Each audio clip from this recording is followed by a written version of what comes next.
we have over 360 projects, and that alone is creating over $200 billion of investment into the US. People cannot wait, right? So we're seeing like record ridership, record revenue for a system that is still just sort of on the precipice. These folks want to get on the train and they want to get out of their cars and get off the planes, and we are trying to get equipment and service as fast as we can. Approximately 46,000 jobs being created just in the rail sector alone.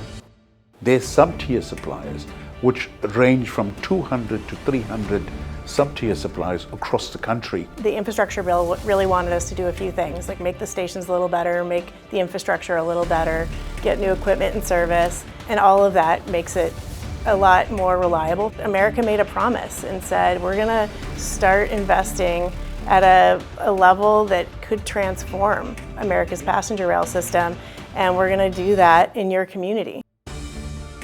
Hello, I'm Tim Couples. We're going to have a conversation today. We're going to talk about all of the great work we have going on at Amtrak, the economic investments that are being made across the country, and just the tremendous work that is being done and the growth that is generating. Well, Tim, it's great to be here. I'm very excited to talk about this. I'm Mariah Morales. I'm in the Amtrak Government Affairs team, and my role is to work with external partners, federal entities, associations.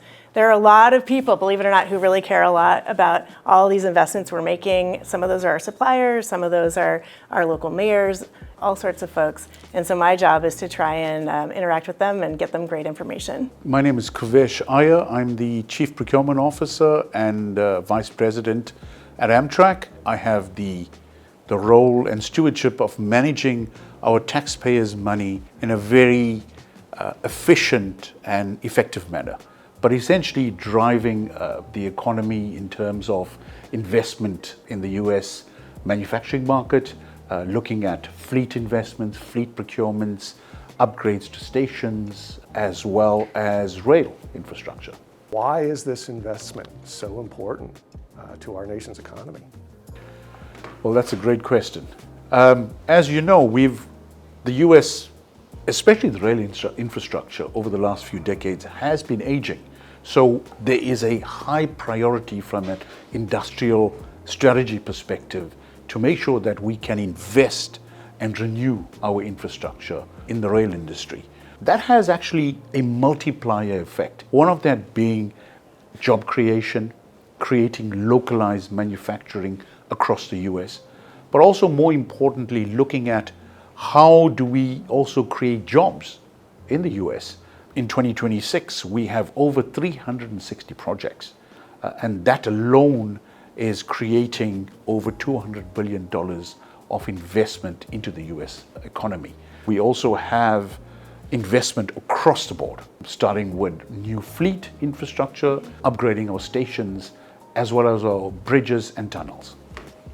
All of these investments are really critical to sort of what the mission of Amtrak is, which is to try and connect communities and people with intercity travel that's trip time competitive that people want. I think one of the exciting things that's happening right now is, people cannot wait, right? So we're seeing like record ridership, record revenue for a system that is still just sort of on the precipice of seeing the kind of upgrades we want to see. So even in places like the Northeast Corridor, where we have a tremendous relevance to the national economy here out in the Northeast.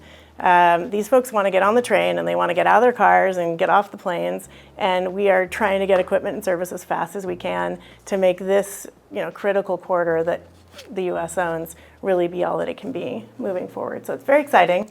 It's exciting. And one of the great things about my job is I get to travel around the country and go to all these project sites, and people are out there working right now. And hundreds of people on sites coast to coast.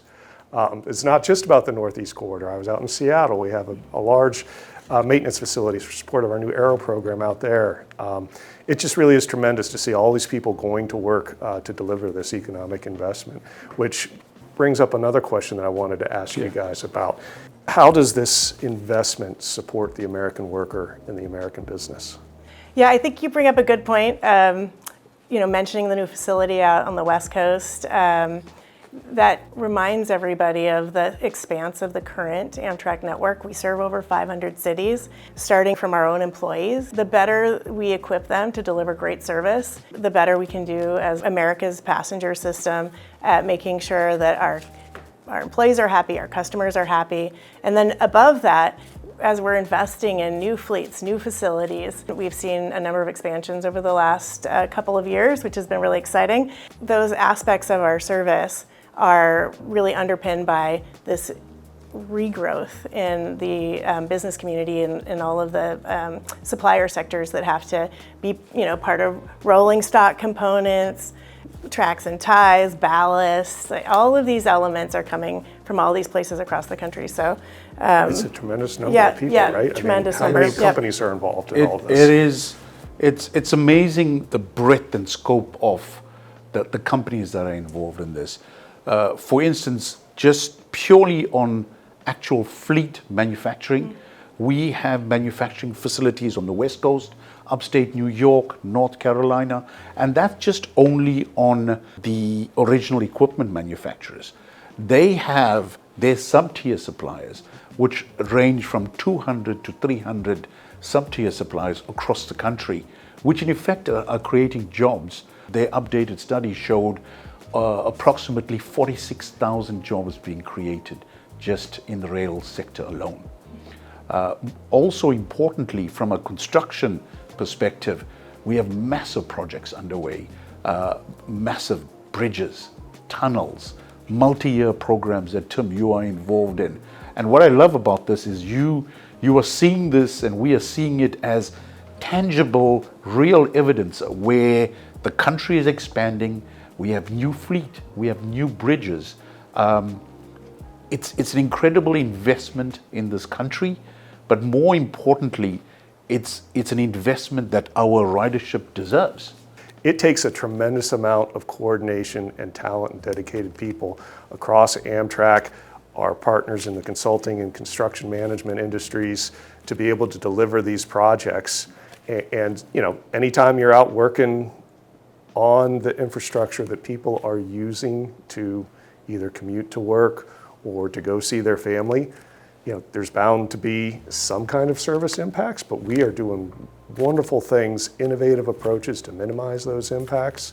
We just had the Portal North Bridge cut over, which was a major milestone, and that went off seamlessly, right on schedule. So I think it just demonstrates, how we're able to undertake these, transformative projects and still deal with record ridership and excellent on-time performance, not only for us, but for the people that are operating on our rails. So it's a testament to the work that's being done. Absolutely, and we also have to take a step back. 5 years ago, Amtrak was a minor player in the infrastructure construction world. Now we are one of the largest infrastructure construction houses in the country, if not the world. It's a testament to us being able to take on this massive infrastructure investment, but also deliver. And it's not only about new fleet, it's about how do we maintain that fleet. So at the present moment we have across from the East Coast to the West Coast, we are upgrading our maintenance facilities. You mentioned Seattle. It's going to be incredible because here we are investing in our existing facilities, but at the same time creating world-class maintenance facilities that will ensure that the trains that we are running are going to be serviced properly, but at the same time will deliver on-time performance as well. Yes, Seattle's just one. Ivy City here, not too far from where we're sitting in Washington, D.C. Sunnyside Yard broke ground within the last couple of weeks. So just a tremendous investment in the maintenance facilities to go along with all this gleaming new equipment and improved infrastructure, replacing, in some instances, infrastructure that has been there since the Grant administration. That's right. In Baltimore with our BMP tunnel. It really is transformative. So how is all of this investment then going to translate into an improved experience for our customers? The way I look at it is we are modernizing our fleet. If we are modernizing our fleet, we're going to have, our customers are going to be better able to enjoy the trip, being able to utilize modern technology, more comfortable rides, access to, as I mentioned previously, Wi-Fi, but also what I loved on the Airo trains, you didn't have to wait in line. If you wanted something at the cafe car, all you did was scan your credit card, pick something up, and you could go back to your seat. So, this is a type of rail customer experience that we are looking for, and, faster trains, smoother trains, that's what our customers want. The infrastructure bill really wanted us to do a few things, like make the stations a little better, make the infrastructure a little better, get new equipment and service, and all of that makes it a lot more reliable for folks if they're traveling over the infrastructure Amtrak America owns, or when you're out across our national network. We have the opportunity right now to upgrade our stations so that they're more accessible for passengers. I think the goal is 380 stations will be fully accessible by 2030. We have 200 that are done right now that meet compliance, and I think this year alone in 2026 we're trying to get 40 completed. So it is a critical part of, it's not just the train, it's also how you get from your house to the station and then onto the train really matters. And I think there's other interesting and important technology investments we're making, from the screens that you see when you're standing at the platform that let you know if your train's gonna arrive anytime soon and which train you're going to be on, to the way the app works, or our web-based products. So there's a lot that I think customers are either seeing right now or they are about to see. And I think another exciting thing that all of these investments have meant is a bit more service in places. With more fleet, it'll be a little easier to add seats and service. But even with the existing fleet, we are looking at introducing new service in places like the Midwest with the Borealis train and the Mardi Gras. Both of those services have absolutely exceeded our expectations when we were looking at bringing those services online. And I think all of the investments, from stations to facilities to fleet, are really the path to getting more down the road. So. Yeah, and those are the tangible stuff that the customer can see. Yep. I mean, you mentioned the fleet maintenance facilities that we're doing behind the scenes. That enables us to do the maintenance more efficiently, more quickly, turn that train around. We're going to be able to travel faster, and every little incremental thing, just is going to lead to a smoother ride and more reliable performance, more on-time performance. It all supports just, wonderful things for the customer. That's right. It's not one thing, right? It's Yes. all of these things are how you get to a better. In fact, we are also embracing some AI as well, where we're looking at predictive maintenance. So we are implementing scanners and a pilot project in Secaucus, New Jersey, which effectively will scan the trains and allow our mechanical and maintenance teams to predict how the train would operate and essentially what potentially could go wrong and how do we fix it so we don't have a train that cancels. So again, embracing technology as well. And the good news is recently, in fact, the 31st of March this year, we released a multi-billion-dollar procurement for our long-distance fleet. Right. So I'm super excited. I think that's just going to be a game changer. I always tell people, it's going to be this really cool, fancy hotel on wheels, and I can't wait to ride it. Yep. So we've been talking a lot about projects and maybe the impacts that they are having in individual communities. More broadly, what impact is happening in the economy as a result of all this investment? If you think about it, we have approximately, if you look at our major projects, as I mentioned previously, our top 12 projects are approximately $40 billion. That is an incredible amount of money to invest in infrastructure. What we see with that is that $40 billion will actually have a generative impact of close on to $200 billion for the US economy, which is incredible. This is what we need to have resiliency not only in our supply chain, but also resiliency within the US economy as well. And Maria, what about small businesses? How will they see the benefit of this investment? The amount of impact just a little bit of Amtrak service makes on a community can mean a coffee shop in that particular station, or it can be, I think about sometimes some of our off-corridor stations that are like incredibly powerful to their downtown centers. Raleigh, Denver Union Station, we only have one train a day there. It's not our station, but the presence of Amtrak with all of the transit partners, that really drives this incredibly thriving downtown. Tucson has a pretty incredible downtown station as well. But then I think as we talked about, there's 5,000 suppliers that are doing all of this work from, the place that we get the rocks that are the ballast that underpin our whole railroad, the steel manufacturers, the major vendors for some of the really high-end technology, and then of course the car builders. When these folks show up, they really change the community they're in. And I think that the only way that they've been able to do that over the last few years is really America made a promise and said, we're gonna start investing at a level that could transform America's passenger rail system, and we're gonna do that in your community. These sorts of promises are the things that help this industry thrive and deliver. And Tim, your team were instrumental as well on Connecticut River Bridge. So recent graduates got internships, so that was really good. I think it was close on to 150 graduates that got internships that helped the local economy as well. Gave kids, graduates out of university jobs. Another important one is we have mom and pop, small businesses cleaning the stations, cleaning the trains that you see in the background, but this is supporting local economies across our network. Let's talk a little bit about just the year ahead. Like what can our customers and the communities we're in, what can they expect this year? Well, Airo. Yes.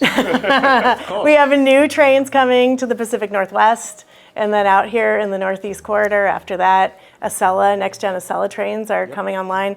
And then, of course, like your team is working on really changing the future of the long-distance network. Absolutely. I see that as it's a once-in-a-generational impact on just for rail industry, rail infrastructure. But what I love about it is the palpable feel when you talk to customers and riders, and they're like, when are the new trains coming? And why does it take so long? And I take some time to explain to them that it actually takes a while, but we're getting there. And with foresight, we ordered the Airo trains 6 years ago, and knock on wood, fabulous program, fabulous team, and we're seeing them now come into play, and exciting times ahead for everyone.